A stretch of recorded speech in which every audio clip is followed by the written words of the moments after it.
how to create from scratch a simple application that shows basically something out of one of my new passions, which is 3D printing, just to stay on the 3D world of hobbies. I want to create this small application that is basically a list of models that I've been printing in the last period, and the user hopefully should be able to interact with it, see different colors, different aspects, animate it, and we will see how easy it is to make it on an Android application.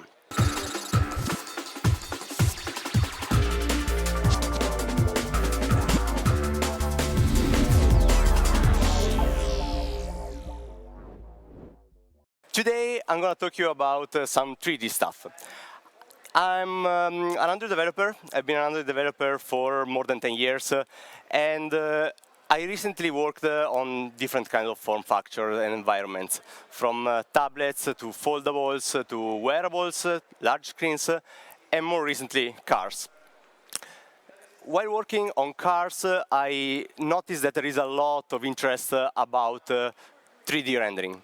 This is because a lot of car manufacturers, they really want to have their users, drivers, to see the status of the car, to interact with a 3D model of it, to tweak some of the parameters, and it's something that is getting more and more important. Now, the video that you can see here is not a product I've been working on.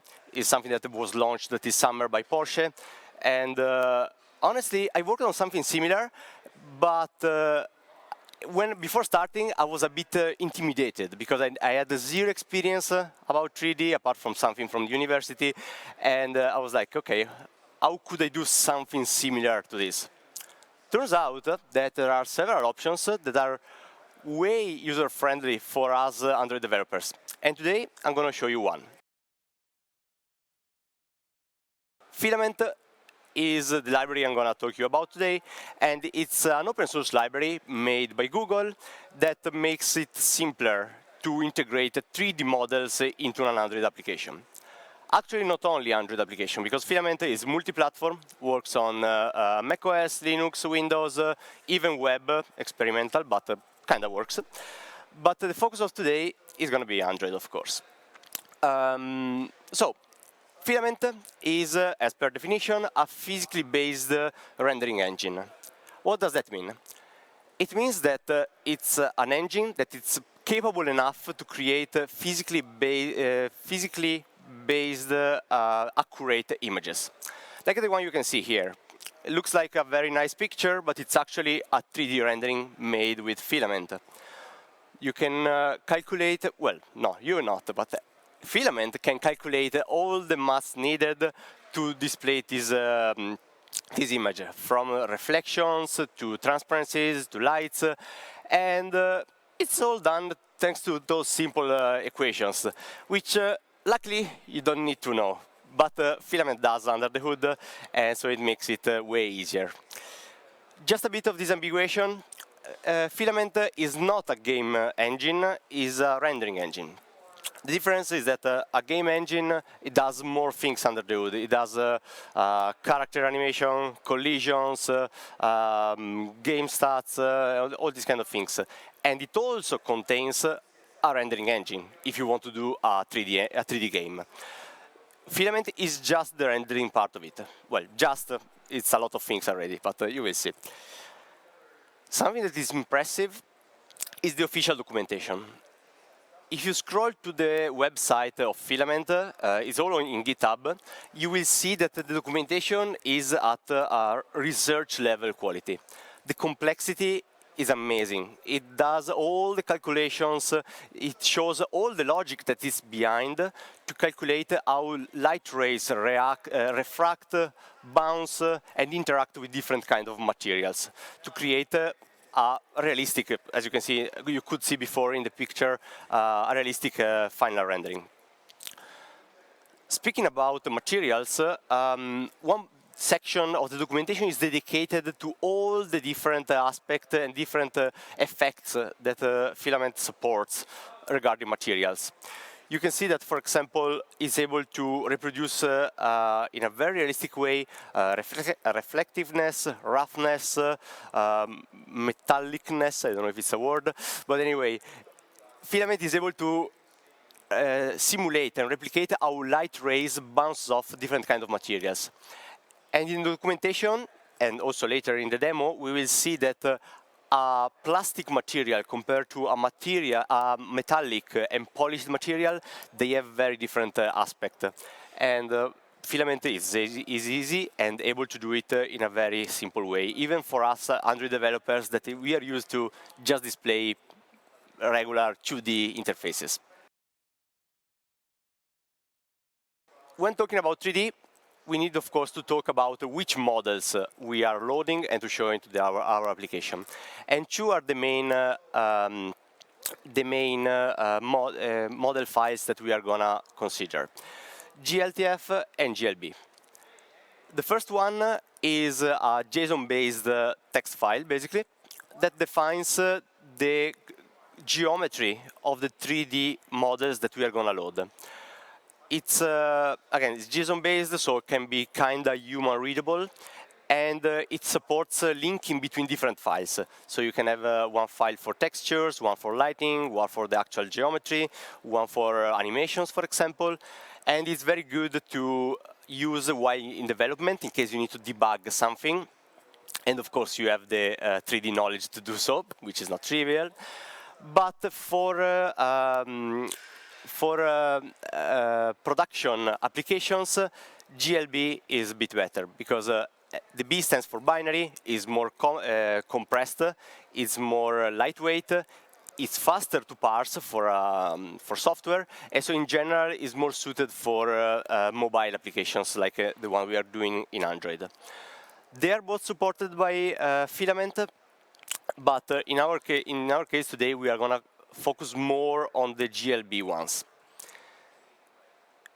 We don't know where you are gonna get those models. They can come from designers, which is fluent in Blender or other 3D modeling engines software, or you can download them from a lot of catalogs online. There are so many that provides with free or paid 3D models. But in general, it's good for us to have an idea on how a model is made. With some websites, there are so many online, like this one, you can upload any 3D model, inspect it, see the different nodes, different properties, and as we will see later, those are very important to know which parameters can be tweaked in our code. And also you can check which animations might be included into the code. Going back to Filament, as I mentioned before, it's open source. And one great advantage of it is that it has some high quality, not only documentation, but also high quality samples. And those go from the simple one, for example, just display a simple geometry like a triangle, to a simple 3D cube, then increasing the complexity, so having different materials, lighting, in direct and indirect lighting, reflections, integration with a UI, for example, having some transparent 3D model with native Android UI on top or below it, and complexity like this. Each one is an independent and buildable Android application, so you can easily see which tweaks have been done, how you can interact with it, and how you can make it. Speaking of making it, I want to show you a demo now. How I started creating from scratch, and how, hopefully, I'm going to show you how to create from scratch a simple application that shows basically something out of one of my new passions, which is 3D printing, just to stay on the 3D world of hobbies. I want to create this small application that is basically a list of models that I've been printing in the last period, and the user hopefully should be able to interact with it, see different colors, different aspects, animate it, and we will see how easy it is to make it on an Android application. The base of the app is pretty trivial.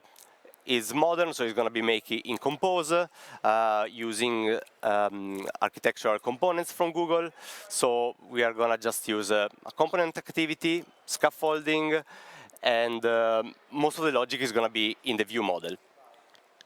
When talking about Filament, of course, the first thing to do is to add the dependency. And we are using three main libraries here.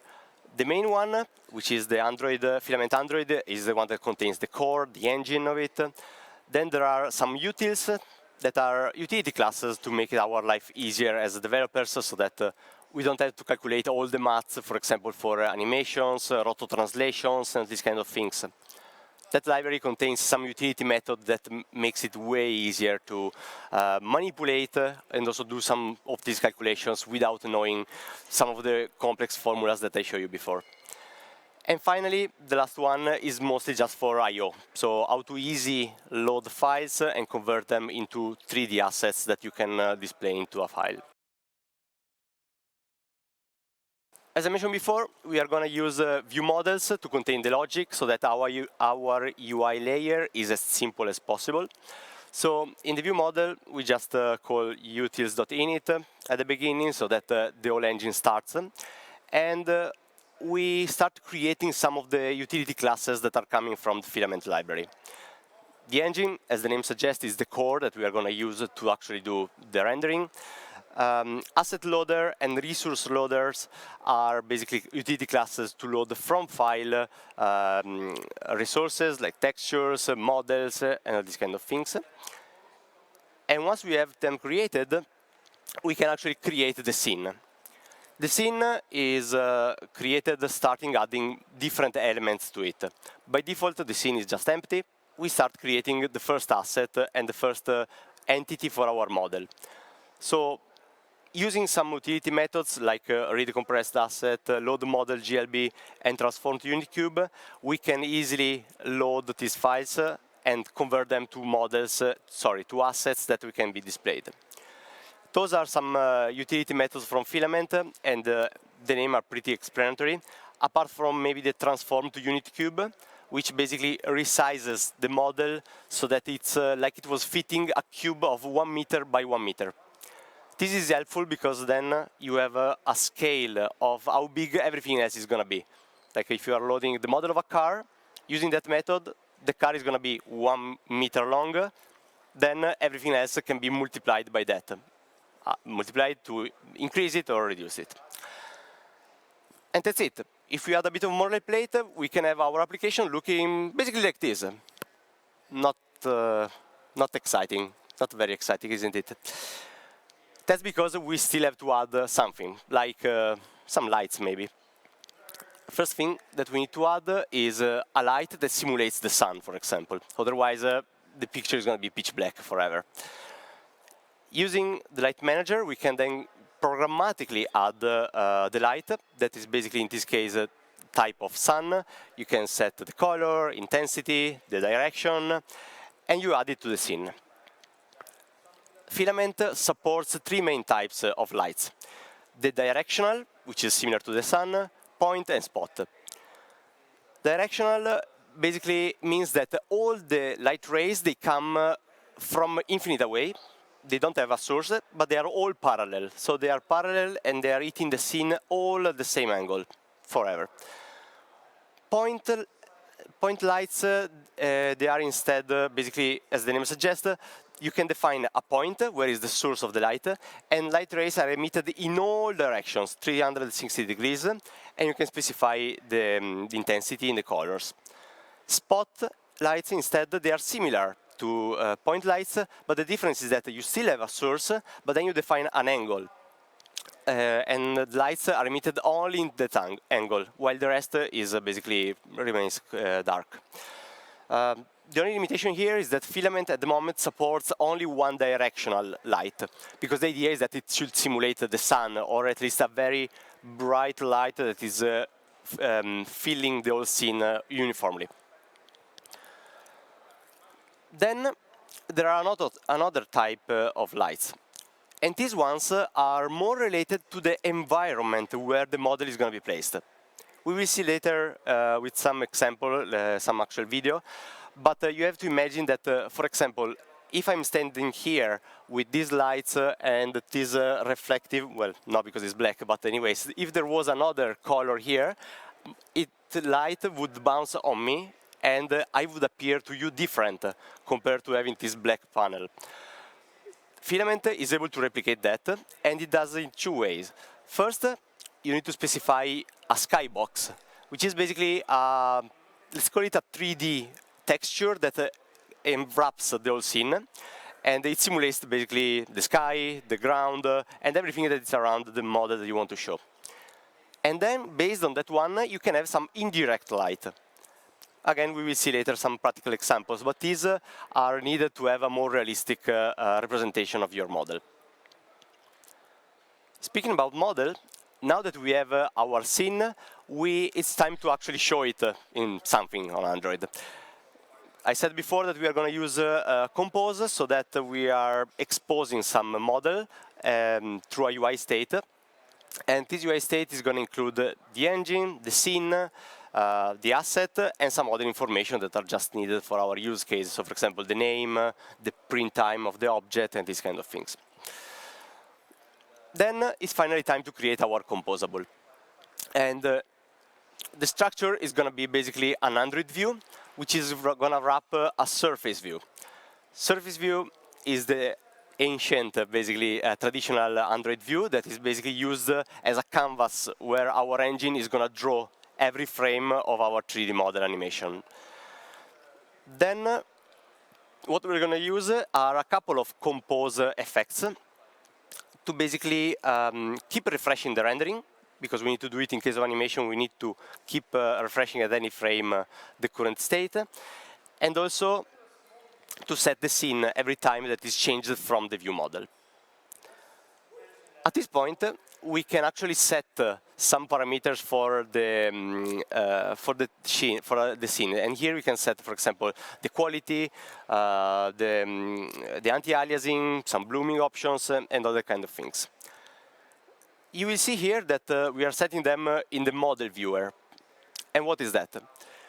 So ModelViewer is a class that I extended from Filament, but you can use the default one. It's going to be a bit limited, but it could still work already.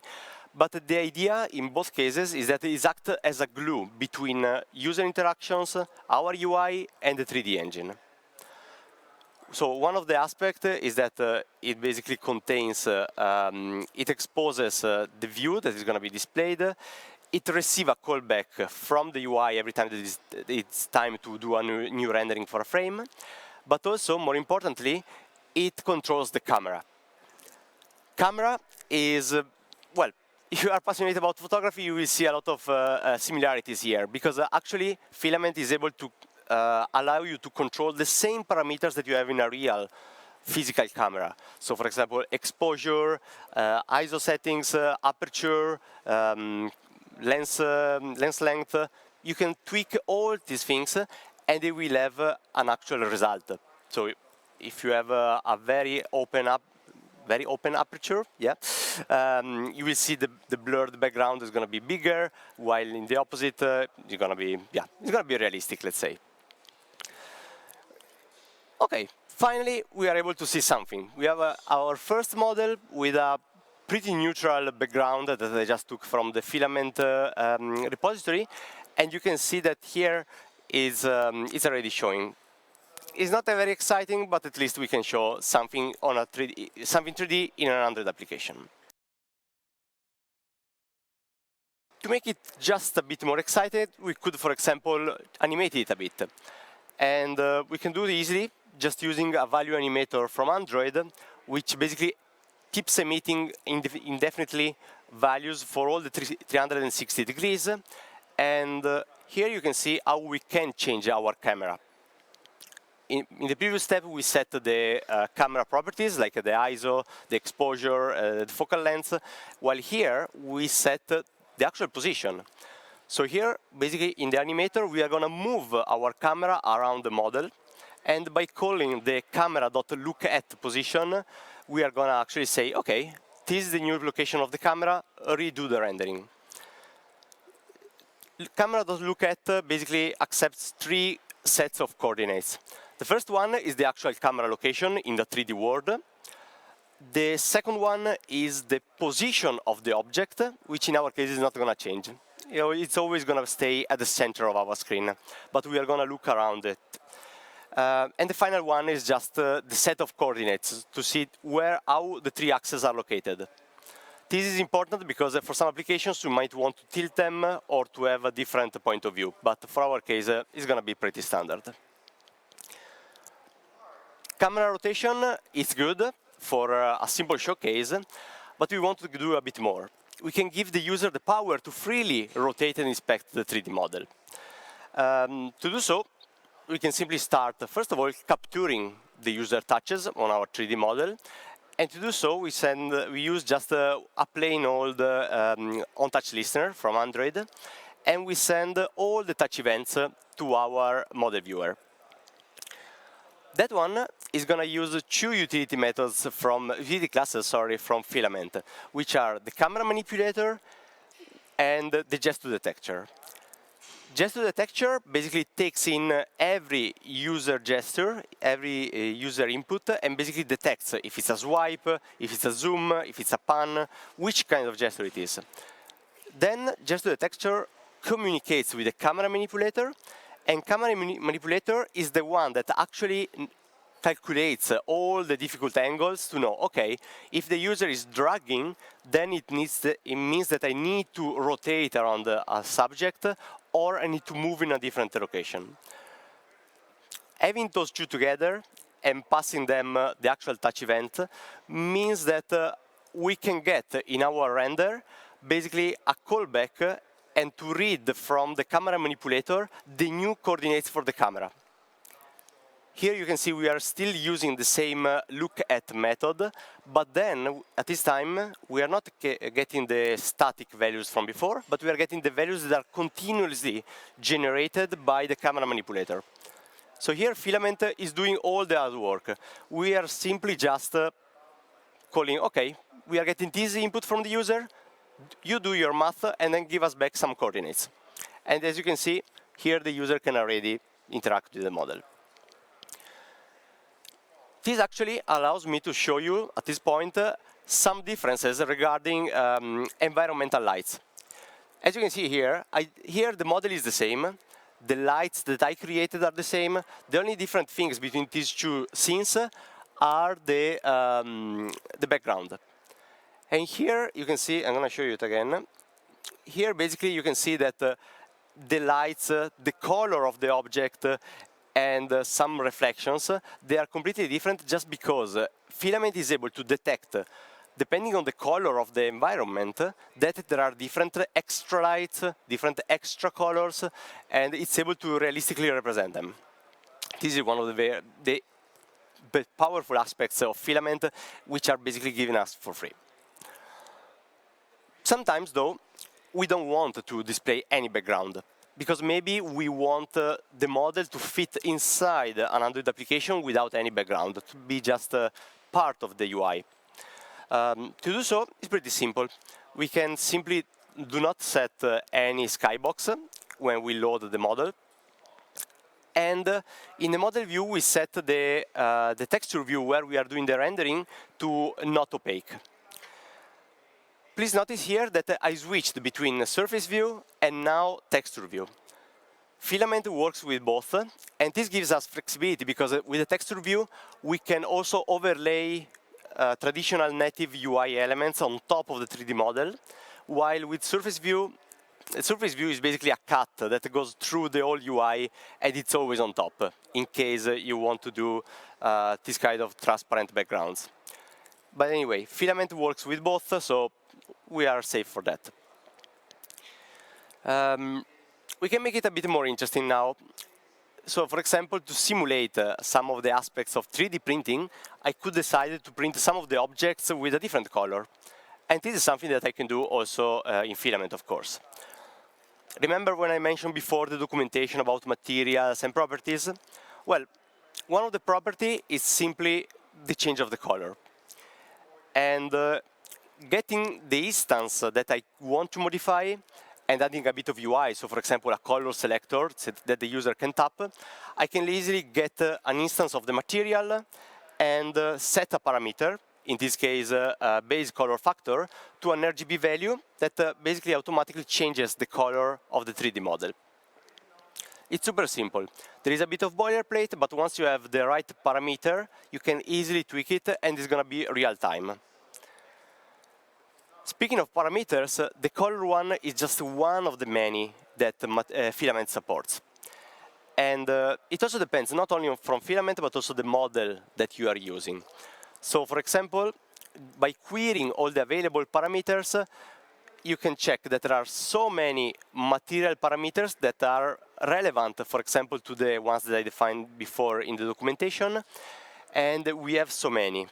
For example, apart from the color, we might want to make the material more or less metallic, more or less plasticky, let's say. And let's see how they are going to look. By checking and changing those parameters and adding a couple of sliders that the user can interact with, you can see that the aspect of the model is changing dynamically. And also dramatically, I would say, because if you change the roughness and the metallic factor, you can see how much reflective an object is. And honestly, it's what you would expect. If it's something is made by plastic, like those chairs, they're not going to be very reflective, while something which is like a polished metal, like in this case, is going to be way more reflective. Another thing that Filament allows us to do is to control model animations. So, of course, this one is not something that I 3D printed at home, but it's a model that one of the great designers that I have the lucky to work with created. And it's a model of a car which can have embedded some animations. Animations in Filament, but also in these kind of files in general, there are two states, basically, of the model.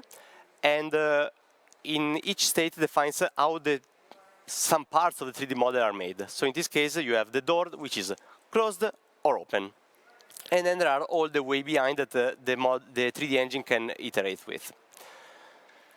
To be able to show them, we can start basically creating a simple model just to show the duration of an animation, the state, if it's open or closed, or on or off, and when it starts.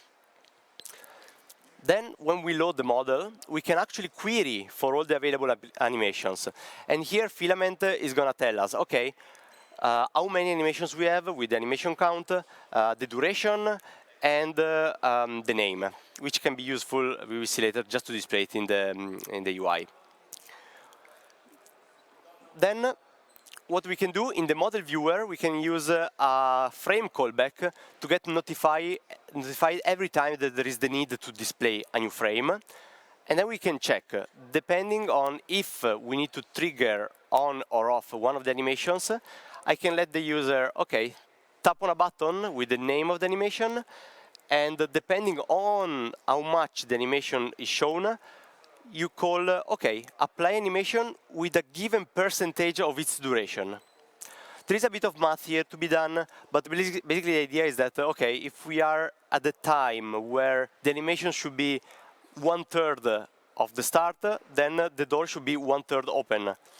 And by invoking update bone matrices, Filament knows that it needs to recompute the look of that part of the animation depending on the percentage of the running part. OK, we are almost done with this application, and basically, finally, it's just a matter of displaying a list of all the models that I want to print. Again, this is very simple. It's done with a lazy column from Compose, and each card contains one element. Again, bit of Compose boilerplate. But the interesting part is that we are still reusing the same composable that I created before. So that one can be used with no performance loss in a full screen rendering or just in a small one with, in this case, auto rotation and no user interactions, which I guess, in my opinion, makes for a good use case when you are showing a list of items or a catalog, let's say, of items. Something to consider when we are having a lot of items on screen is that luckily, Filament was made with one of those, this as one of the main use cases in mind. So some of the elements when we are loading a lot of those files and adding them to the scene is that we can reuse the same, some of the components. For example, we can reuse the lights, we can reuse the engine, some of the loaders for both resources and assets. So it's way optimized and is not basically wasting resources recreating everything from scratch. Last element that I want to show you here, again, is not very relevant to the 3D part of it, but it's just to make the example complete, is navigation, sorry. And for this, I just used this standard architecture component for composed navigation and navigating between the list and the selected item and back, and just passing a different state with different item and the one that we want to display. Okay, at this point, our application is basically complete. But this is just the basic. With Filament, you have a lot of power. You can interact way deeper in the different aspects of every 3D model. But also, you are able to do something more. But there are also some ways to do it with even less code than what I showed you before. For example, using another third-party library, which is Sceneview. Sceneview is basically a wrapper on top of Filament that makes it easier, even easier than I described, to embed a 3D model or 3D rendering inside a composed UI. With this one, it's made with compose in mind, so you already have some utility methods to create the engine, the model loader, environments, the different nodes for the scene, and to remember them across the compositions, so that they are made only the first time that the composition is done, but not across the compositions. And then it exposes only one main composable that basically can be configured as much as possible, but providing both ease of quick configuration in case you want to just show a small, simple model, but also it gives you a lot of callbacks or hooks into the innards. So what I've shown you today before with Filament is not to be thrown away. It's not useless if you're using Sceneview, but actually it gives you more power, because Sceneview like this is already working, but knowing how animation works, for example, how the different nodes can be interacted and different parameters can be tweaked, you can still apply to Sceneview, but with definitely less boilerplate than before. Okay, we are basically at the end of the presentation. I just want to leave you with a few links. Of course, the first one being the official website of Filament. It's great. There is a lot of documentation. It's amazingly well done. It's not needed to read all of it because it's really, really deep, but it's recommended because it's really well done. It allows you to understand a bit better on most of the logic that is going behind. Polyhaven is a very good website for free, both assets for like 3D skyboxes, models, and textures, which allows you to experiment already with this kind of 3D models. Sceneview is the last library that I mentioned. But finally, I want to also show you, share with you the repository of the talk that I'm just showing you. It's made so that the commit history is basically following the complexity of the slides that I show you. So if you follow a bit with every commit is an increased complexity, and it's adding more features, but it should compile at every step so that you can see, okay, this is just the basic state, then I'm adding new parameters, new complexity, and new things until you have a fully working application that hopefully in not too many lines of code can show you that basically adding 3D stuff to an Android application is not that complex. And with this, I thank you for coming for this talk.